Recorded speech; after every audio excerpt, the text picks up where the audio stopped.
Coffee time with Hannah. How you all doing? I hope you're well.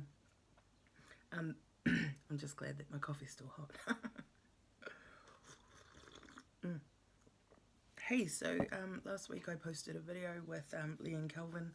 They're my foster parents. It's just a formality by calling them that, referring to that. But really what they are is family to me.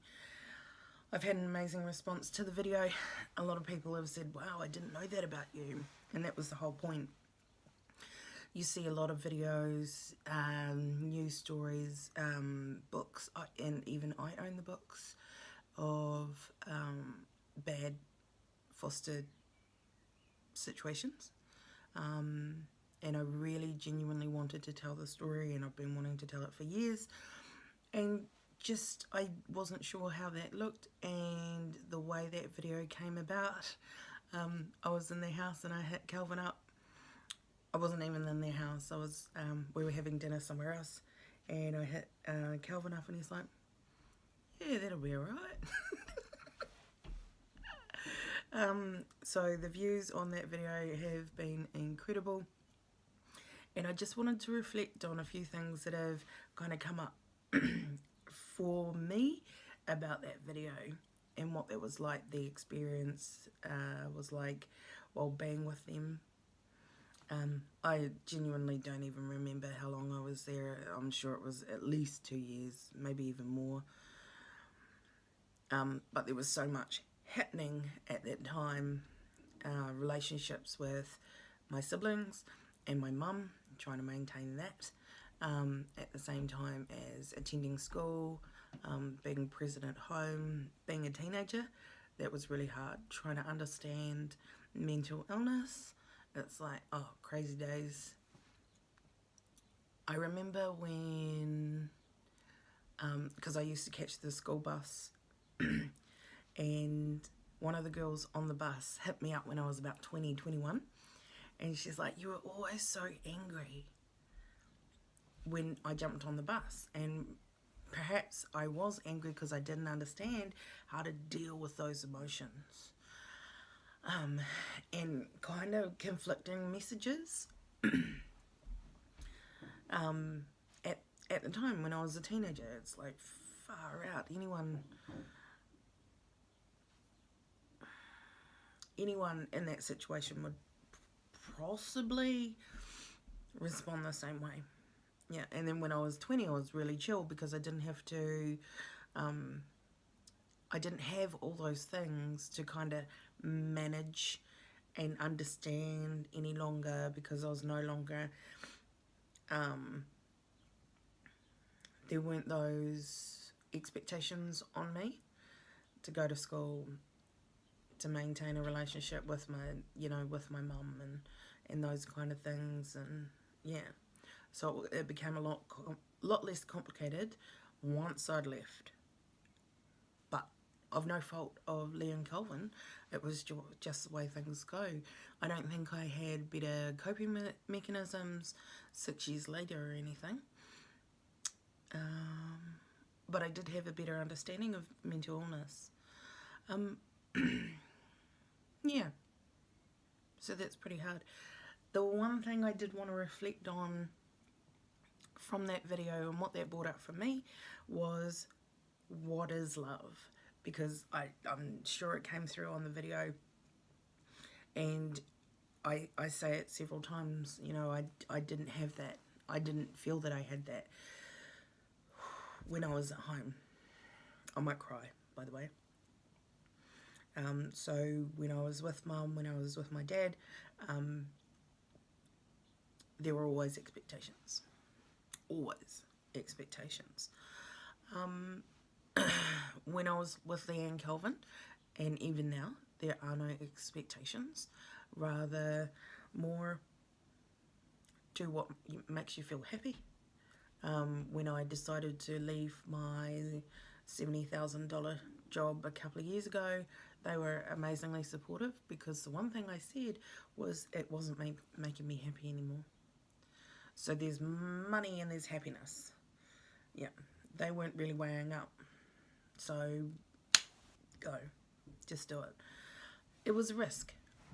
I'm glad I took that risk, because I would still be unhappy and have lots of money, but with that comes a lot of responsibility as well. So I'm glad. Money's not it for me. Sure, we all want wealth. Sure, we all want a big fat bank account and to win lotto, that kind of thing. My happiness is more than $70,000. Yeah, so that's why I left. And they were supportive of that. They were always supportive of any decision that I chose to make, and especially after the earthquake, it was more.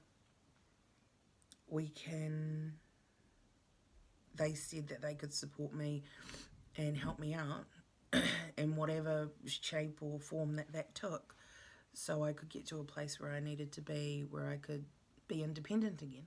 Because when I was in Christchurch, I was fiercely independent, and yeah, and that was amazing. I wasn't expecting that, and I'm not quite sure why. But everything turned out that I was able to do it myself, and they would do it there when I did the big shopping spree and went, okay, so I'm moving, I'm out, I'm buying everything brand new, thanks very much. So that was terribly exciting. So they've seen a lot of milestones for me, and I hope to continue that pattern of sharing milestones with them. So going back to the question at hand, what is love? So when I was with Lee and Calvin, it was always warm and welcoming. And when I am with them, so last weekend, always warm and welcoming. It feels like coming home. It's unconditional. And I think that's where the no expectations come from. As long as I'm happy, as long as I'm moving forward and doing the right thing, yeah, they support me. And that's great. It is abundant.